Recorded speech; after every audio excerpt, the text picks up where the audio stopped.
Hello friends, welcome to my YouTube channel IYS platform. आज के इस वीडियो में हम बात करेंगे ग्राम समाजम विकास के कुछ इंपॉर्टेंट क्वेश्चंस की। तो अगर आपने हमारे चैनल को सब्सक्राइब नहीं किया है तो प्लीज़ हमारे चैनल को सब्सक्राइब कीजिए ताकि आने वाले किसी भी वीडियो की नोटिफिकेशन आपको मिलती रहे। तो चलिए स्टार्ट करते हैं आज की क्लास। हमारा फर्स्ट क्वेश्चन है, नरेगा योजना को सर्वप्रथम किस राज्य में प्रारंभ किया गया था? आपके ऑप्शन है, option A Uttar Pradesh, option B Madhya Pradesh, option C Andhra Pradesh और ऑप्शन डी हिमाचल प्रदेश। नरेगा योजना को कहाँ प्रारंभ किया गया था आपको ये बताना है, तो आप जल्दी से इस क्वेश्चन का आंसर दीजिए। इस क्वेश्चन का राइट आंसर है ऑप्शन सी आंध्र प्रदेश। नरेगा योजना जो है उसे सबसे पहले आंध्र प्रदेश में स्टार्ट किया गया था। 2 फरवरी 2006 को आंध्र प्रदेश के अनंतपुर जिले से इस योजना को प्रारंभ किया गया था। और स्टार्टिंग में ये जो योजना है वो सभी जगह नहीं बल्कि कुछ जो चुनिंदा डिस्ट्रिक्ट्स थे वहीं पे चलाई गई थी। लगभग 200 डिस्ट्रिक्ट थे जिसमें ये योजना चलाई गई थी। इस योजना के अंतर्गत जो डिस्ट्रिक्ट थे जहाँ पे ये योजना चलाई गई थी वहाँ ग्रामीण क्षेत्र में प्रत्येक परिवार के सदस्य को साल में कम से कम 100 दिन जो है वो रोजगार देने की गारंटी प्रदान की गई थी।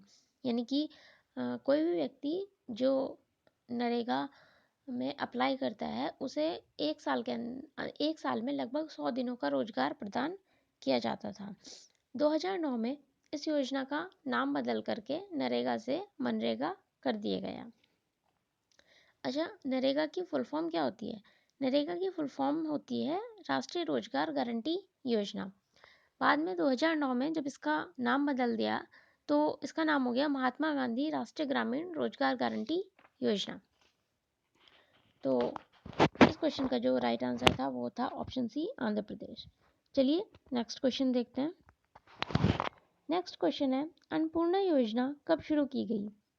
आपके ऑप्शन है, ऑप्शन ए 15 अगस्त 1995, ऑप्शन बी 9 मई 2000, ऑप्शन सी 25 सितंबर 1999, ऑप्शन डी 2 अक्टूबर 2000। तो आप जल्दी से इस क्वेश्चन का आंसर दीजिए। इस क्वेश्चन का राइट आंसर है ऑप्शन डी 2 अक्टूबर 2000। अन्नपूर्णा योजना जो है वो 2 अक्टूबर 2000 को स्टार्ट की गई थी। ग्रामीण क्षेत्रों में जो बीपीएल वाले लोग होते हैं यानी गरीबी रेखा के नीचे जीवन यापन करने वाले लोग होते हैं, तो उनमें जो वृद्धजन होते हैं उनकी सहायता के लिए ये योजना स्टार्ट की गई थी। अन्नपूर्णा योजना जो थी उसमें जो बीपीएल परिवार के 65 साल से अधिक उम्र के बेसहारा लोग थे, जो 65 साल से ज़्यादा की उम्र के हों, तो उन्हें जो है प्रतिमाह 10 किलो राशन उपलब्ध कराया जाता था बहुत ही कम दर पर। और इस योजना को कुछ टाइम चली थी ये योजना, फिर बाद में एक दूसरी योजना थी पेंशन योजना, राष्ट्रीय वृद्धावस्था पेंशन योजना, उसमें इसका विलय कर दिया गया था।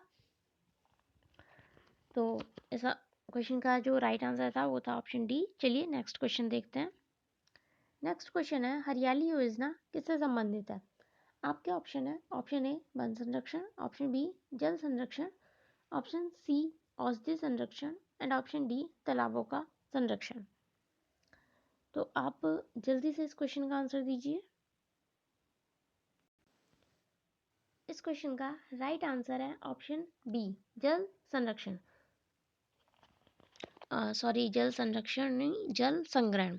हरियाली योजना जो है वो जल संग्रहण के लिए शुरू की गई थी। यानी कि हरियाली योजना के अंतर्गत लोगों को ज़्यादा से ज़्यादा जल जो है उसको संग्रहित करने यानी कि जल को बचाने के लिए लोगों को प्रोत्साहित किया गया था, ताकि आने वाले समय में जल की कमी ना हो और जब हम जो जल है उसका अच्छे से उपयोग कर सकें, सिंचाई के लिए उस जल का यूज़ कर सकें जो वेस्ट जाता है, या फिर जैसे वर्षा होती है तो वर्षा के जल को संग्रहित करके उस जल का हम यूज़ अपने डेली यूज़ के कामों के लिए या फिर सिंचाई वगैरह के लिए कर सकें। यह योजना जो है वो 27 जनवरी 2003 को ग्रामीण विकास मंत्रालय के द्वारा शुरू की गई थी। इस योजना के जो उद्देश्य थे वो है जल संग्रहण योजनाओं का क्रियान्वयन, वर्षा जल का संचय, पेयजल समस्या का निवारण। अगर आप ज़्यादा से ज़्यादा जल संग्रहित करोगे तो जाहिर सी बात है कि जो पानी की समस्या है वो उत्पन्न ही नहीं होगी। और सिंचाई हेतु जल की व्यवस्था, आप जो जल संग्रहित करेंगे जो बचेगा उसकी व्यवस्था सिंचाई के लिए की जाएगी। इस योजना में जल संग्रहण के साथ साथ जो वृक्षारोपण और मत्स्य पालन है उसके लिए भी लोगों को प्रोत्साहित किया गया था। जगह जगह वृक्ष भी लगाए गए थे, लेकिन स्पेशली जो थी वो ये योजना उसकी ही थी, जल संग्रहण की, जो कि 2003 में शुरू की गई थी। चलिए नेक्स्ट क्वेश्चन देखते हैं। नेक्स्ट क्वेश्चन है, प्रधानमंत्री सुरक्षा बीमा योजना कब शुरू की गई? आपके ऑप्शन है, ऑप्शन ए 9 मई 2015, ऑप्शन बी 4 जून 2010, ऑप्शन सी 20 अगस्त 2013 एंड ऑप्शन डी 8 जनवरी 2016। आप जल्दी से इस क्वेश्चन का आंसर दीजिए। इस क्वेश्चन का राइट आंसर है ऑप्शन ए 9 मई 2015। प्रधानमंत्री सुरक्षा बीमा योजना जो है वो 9 मई 2015 को स्टार्ट की गई थी। इस योजना के अंतर्गत जो 18 से 60 वर्ष की आयु वर्ग के जितने भी खाताधारक थे वो सभी इस योजना के पात्र थे। यानी कि 18 से 70 वर्ष की आयु के बीच के जो भी कैंडिडेट हैं जिनका बैंक में अकाउंट है वो सभी इस योजना के पात्र थे। और इस योजना में जो 12 रुपए हैं, ओनली 12 रुपए के वार्षिक प्रीमियम पर आप दुर्घटना बीमा का लाभ प्राप्त कर सकेंगे। इस योजना में व्यक्ति की दुर्घटना में मृत्यु, अगर किसी व्यक्ति की दुर्घटना में मृत्यु हो जाती है या फिर वो पूर्ण रूप से विकलांग हो जाता है तो उसे 2 लाख रुपए का बीमा, और अगर आंशिक विकलांगता होती है तो उसे 1 लाख रुपए का बीमा राशि उपलब्ध कराई जाती थी। ये क्वेश्चन इंपॉर्टेंट है। चलिए नेक्स्ट क्वेश्चन देखते हैं। नेक्स्ट क्वेश्चन है, निम्नलिखित में से किस उपकरण का उपयोग भूमि मापन में नहीं किया जाता है? आपके ऑप्शन है, ऑप्शन ए जेरीब, option B compass, option C theodolite and option D barometer. काफ़ी इजी क्वेश्चन है, आपने शायद पहले से पढ़ रखा होगा। अगर आप लेखपाल की तैयारी कर रहे हैं तो आपको इन सब के बारे में जानकारी होगी। तो आप जल्दी से इस क्वेश्चन का आंसर दीजिए। इस क्वेश्चन का राइट आंसर है ऑप्शन डी बैरोमीटर। बैरोमीटर जो है उसका उपयोग भूमि के मापन में नहीं किया जाता, क्योंकि आपने पढ़ा होगा बैरोमीटर जो है वो वायुमंडल के दाब नापने के काम आता है। उसका उपयोग वायुमंडल दाब नापने के लिए किया जाता है। जबकि बाकी तीन जैसे कि जरीब, कंपास, थियोडोलाइट, इन तीनों का ही उपयोग भूमि के मापन के लिए किया जाता है। लेखपाल जो होता है उसके पास एक चैन होती है ज़मीन को नापने के लिए, जिसे शायद जो गांव में लोग रहते हैं उन्होंने शायद देखा भी हो। काफ़ी मोटी सी चैन होती है जिसमें काफ़ी सारी कड़ियाँ जुड़ी हुई होती हैं, जिसकी सहायता से भूमि का मापन किया जाता है। उसे हम जरीब कहते हैं। ये जरीब जो है वो कई प्रकार की होती हैं, जैसे कि घंटर जरीब, रेवेन्यू जरीब, इंजीनियर जरीब, मीटर जरीब। इन सब की जो लेंथ होती है वो अलग अलग होती है। तो आपको इनकी सबकी लेंथ जो है वो पता होनी चाहिए, क्योंकि कई बार एग्ज़ाम में डायरेक्टली लेंथ पूछ ली जाती है कि इस जरीब की लेंथ कितनी होती है। जैसे कि इंजीनियर जरीब है, उसकी लेंथ 100 फिट होती है और उसमें जो है 100 कड़ियाँ होती हैं। ऐसी एक शाहजरानी जरीब होती है जिसकी लेंथ 165 फिट होती है। चलिए नेक्स्ट क्वेश्चन देखते हैं। नेक्स्ट क्वेश्चन है, राजस्व प्रशासन का निम्नतम पद कौन सा है? आपके ऑप्शन है, option A tehsildar, option B kanungo, option C patwari and option D naib tehsildar. काफ़ी इजी क्वेश्चन है, तो आप जल्दी से इस क्वेश्चन का आंसर दीजिए। इस क्वेश्चन का राइट आंसर है ऑप्शन सी पटवारी। पटवारी यानी कि लेखपाल। तो राजस्व प्रशासन जो है उसका जो सबसे निम्नतम पद है वो पटवारी का होता है, यानी कि लेखपाल का होता है। लेखपाल जो है वो राज्य सरकार का, वो राजस्व विभाग का जो है सबसे निम्नतम लेवल का कर्मचारी होता है।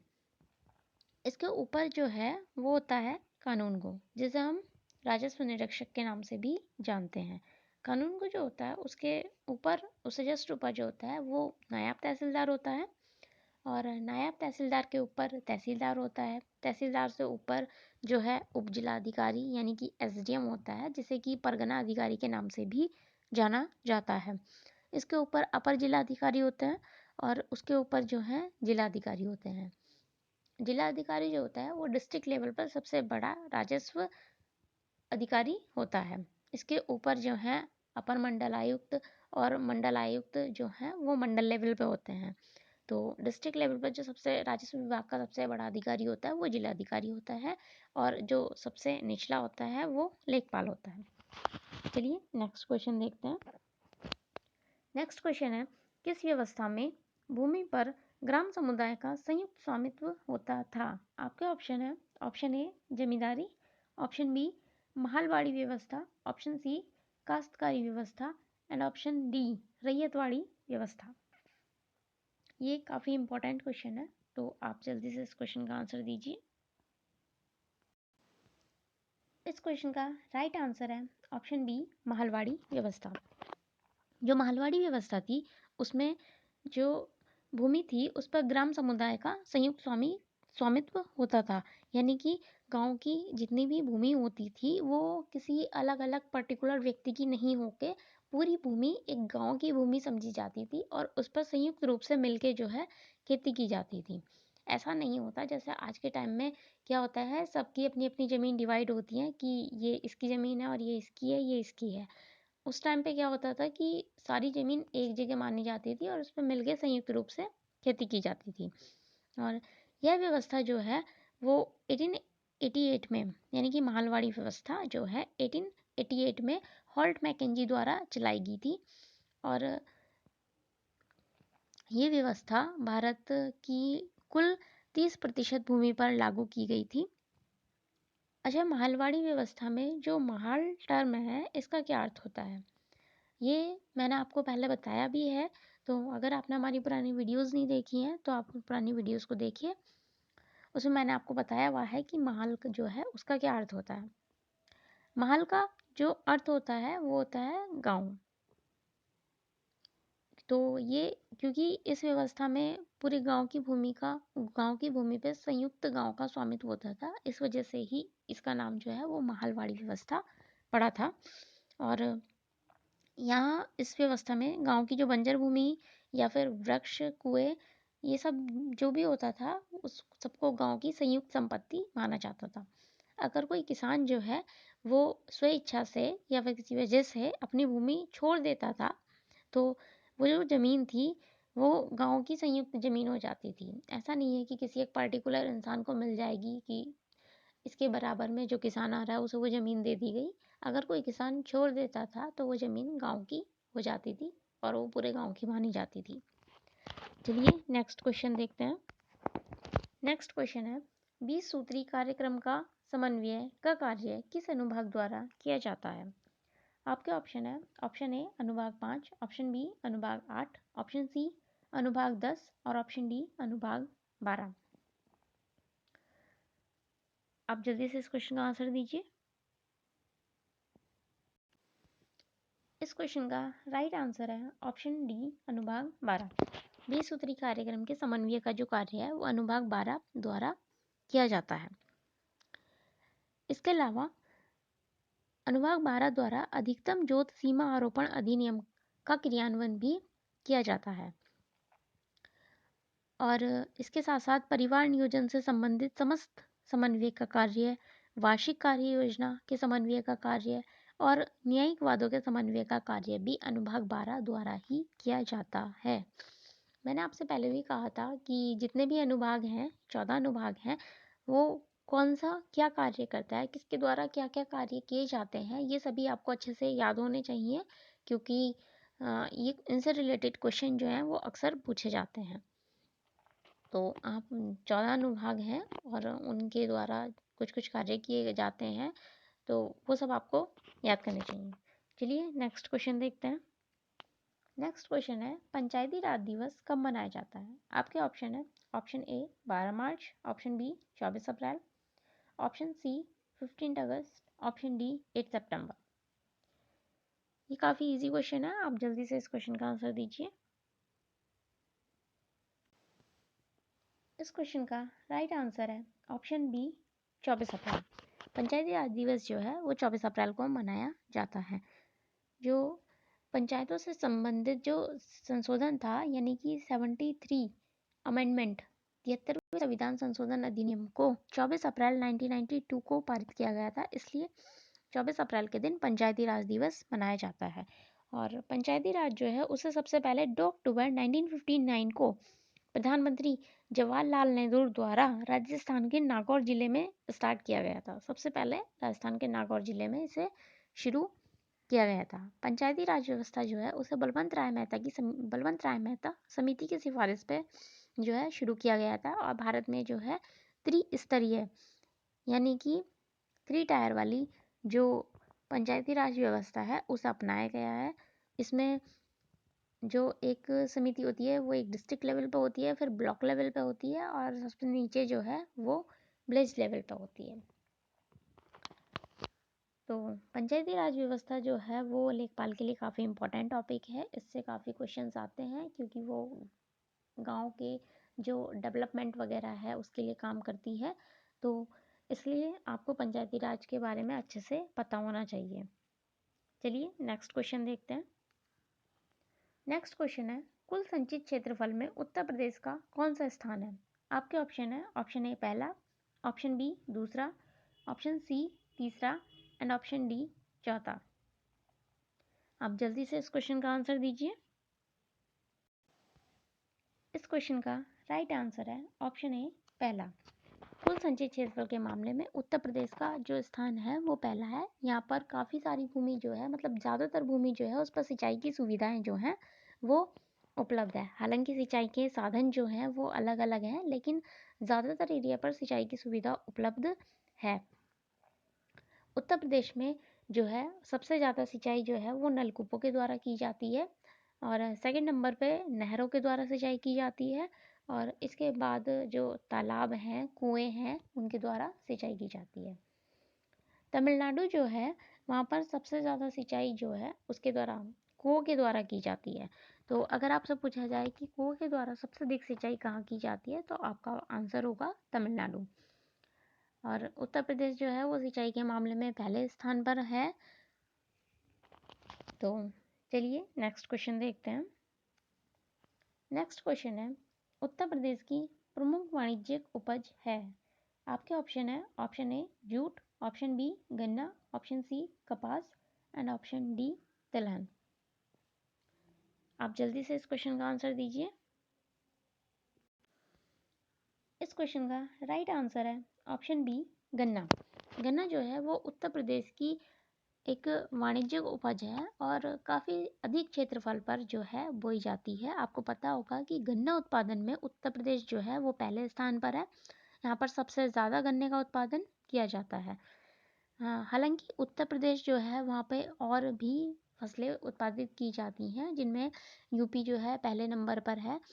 गेहूँ जो है उसमें यूपी पहले नंबर पर है। आलू के उत्पादन में यूपी पहले नंबर पर है।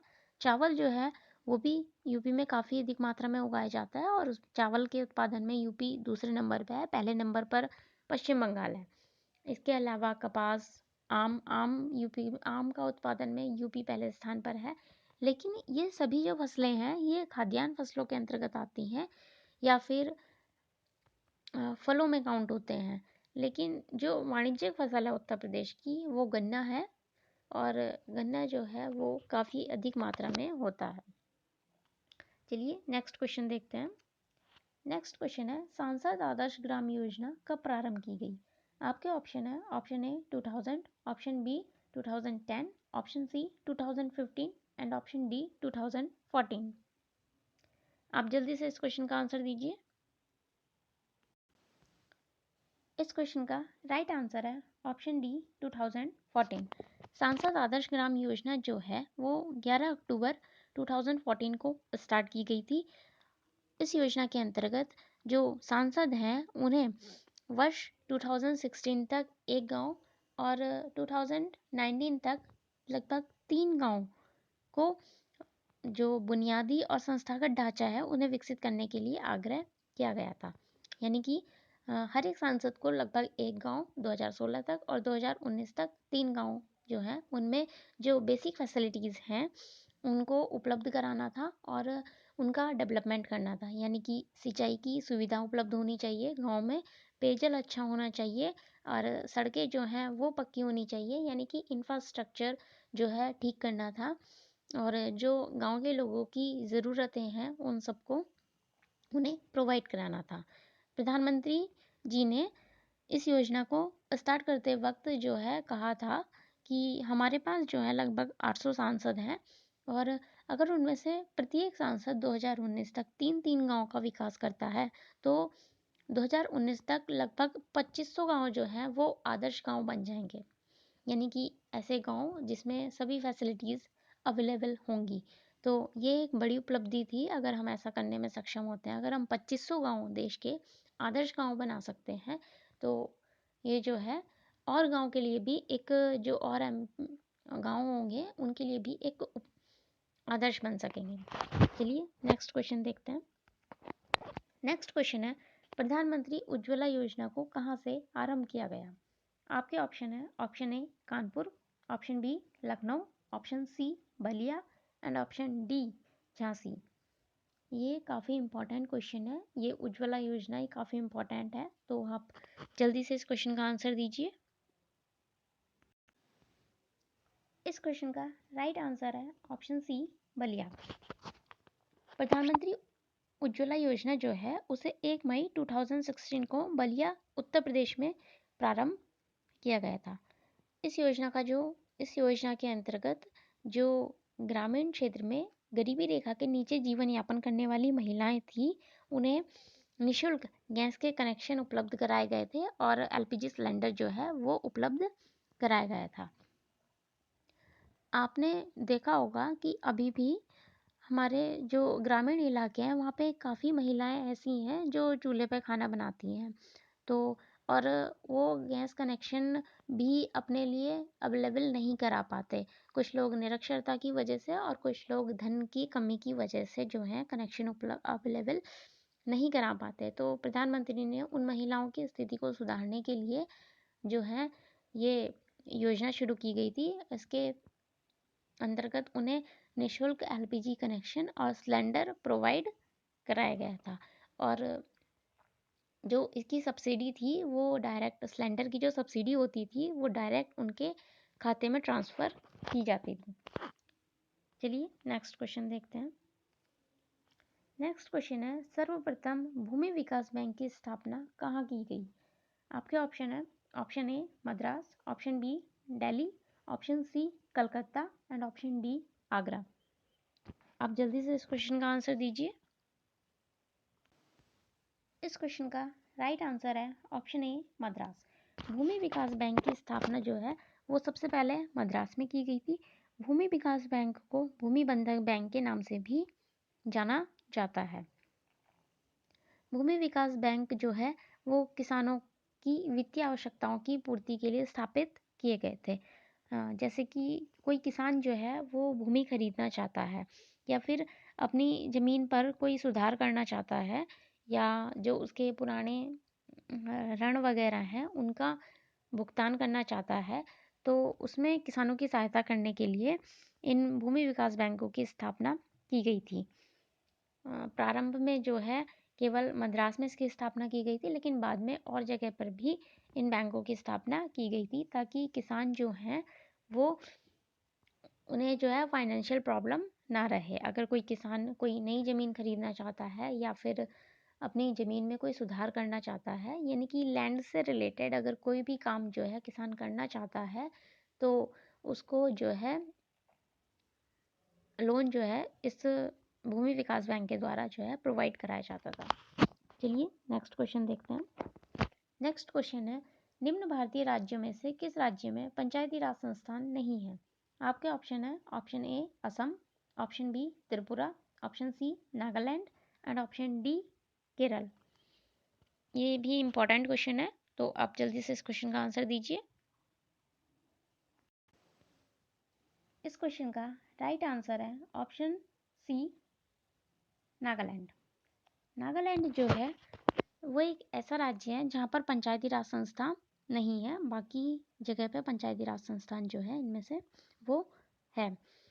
पंचायती राज व्यवस्था जो है उसे बलवंत राय मेहता समिति की सिफारिश पर शुरू किया गया था और 73वां संविधान संशोधन जो है वो 24 अप्रैल 1992 को पारित किया गया था, इसलिए हम 24 अप्रैल के दिन पंचायती राज दिवस भी मनाते हैं।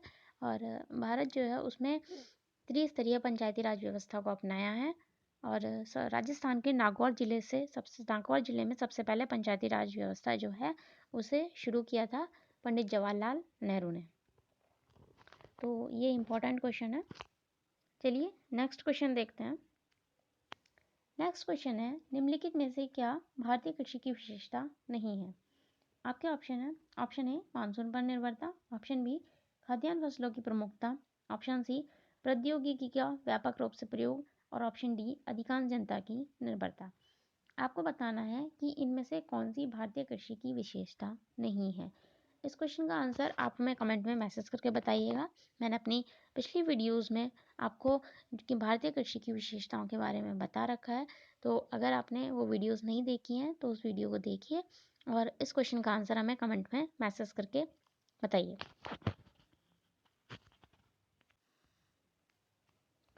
वीडियो में लास्ट तक बने रहने के लिए थैंक यू सो मच। अगर आपको हमारी वीडियो पसंद आई है तो प्लीज़ लाइक और सब्सक्राइब कीजिए और ज़्यादा से ज़्यादा शेयर कीजिए ताकि आने वाले वीडियो की नोटिफिकेशन आपको मिलती रहे। इलेक्शन ख़त्म हो चुके हैं और जो है रिज़ल्ट भी डिक्लेयर हो चुका है, तो आई होप कि अब जो है लेखपाल से रिलेटेड कोई ना कोई नोटिफिकेशन जल्दी आएगा और लेखपाल का एग्ज़ाम भी जल्द ही हो जाएगा। तो आप लोग अच्छे से प्रिपरेशन कीजिए ताकि आप एग्ज़ाम में अच्छे से अच्छा स्कोर कर सकें। तो आप तैयारी करते रहिए और ग्राम समाज एवं विकास से रिलेटेड अगर कोई भी क्वेरी है तो आप हमें कमेंट में मैसेज करके बता सकते हैं। Thank you so much.